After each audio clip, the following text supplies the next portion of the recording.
I grew up in the church, and I accepted Christ at the age of 4.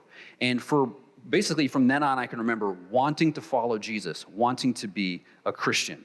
So I trusted Christ at a young age, and as I think about my story and my testimony, there's really 3 words that come to mind. Those 3 words are legalism, addiction, and depression. So let me break those 3 down for you. So legalism. Legalism is this idea that if I obey God and I do the right things, that he has to bless me. That if I can keep the rules and I can be a good Christian, God can bless me. Now, this kind of became my identity. I wanted to be the good Christian kid, and I have an older brother, and he had never really wanted to follow the Lord. So in his shadow, he was kind of the rebel. I was kind of like the good Christian kid. That sort of became my identity. Now, growing up in the 90s, that was kind of the height of the evangelical purity culture. You guys may have heard a little bit about that. There's some remnants of that going on right now. But the idea of this purity culture was the church trying to do everything they can to help Christians remain sexually pure. And so in the wake of this evangelical purity culture, I remember multiple times saying to God, like, God, I'm going to make sure that I don't drink, I'm not going to smoke, and I'm not going to have sex before marriage. So those are kind of the top 3 that I was going to focus on. It was just a big deal in the purity culture. But legalism is the idea of trying to earn God's blessing.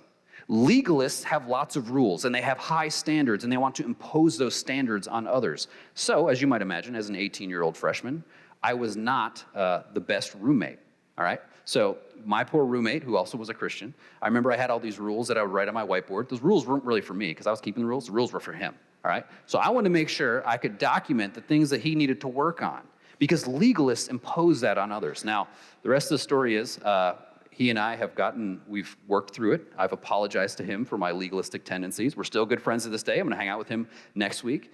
But you can imagine legalists push their standard on others. So that was legalism. The second would be addiction. I remember at the age of 12 was the first time I saw pornography. And as a young Christian, I saw this content and I knew it was bad, but it was enticing. And within just a few years, I fell into an addiction to pornography. Now, at the time, I didn't know this is one of the most addictive forces in the world, but I fell right into that. Many of you can relate to that. You guys grew up at a time where you were bombarded with sexual temptation. Many of you were handed a digital device at an extremely young age that became a mini porn theater in your pocket. And you were exposed to all the sexual temptation in the world in the privacy of your own home. It's a very difficult time and a very difficult way to grow up. I can remember the guilt and shame of this addiction really weighing down my soul. The number of Sundays that I stood in church trying to sing these hymns, but being so ashamed of what I had done the night before or the week before, and that was addiction. Now, you may be wondering at this point, how can somebody be a legalist and an addict at the same time? Those are contradictory things. But in psychology, we call that cognitive dissonance. When somebody is trying to hold on to 2 contradictory things at the same time. And that's what I was trying to do, but eventually that led to the third thing there, which is depression. Did you know that one of the top causes of depression in young people today is early exposure to sexuality? As young people are thrown into a world that they are not ready for physically, emotionally, or spiritually. And sexuality is promised that it would be this amazing euphoric experience, but for the most part, it tends to bring more pain than pleasure. So I fell into an incredible depression, a number of seasons of that in high school and also in college. And I remember my senior year, which was probably the worst of it.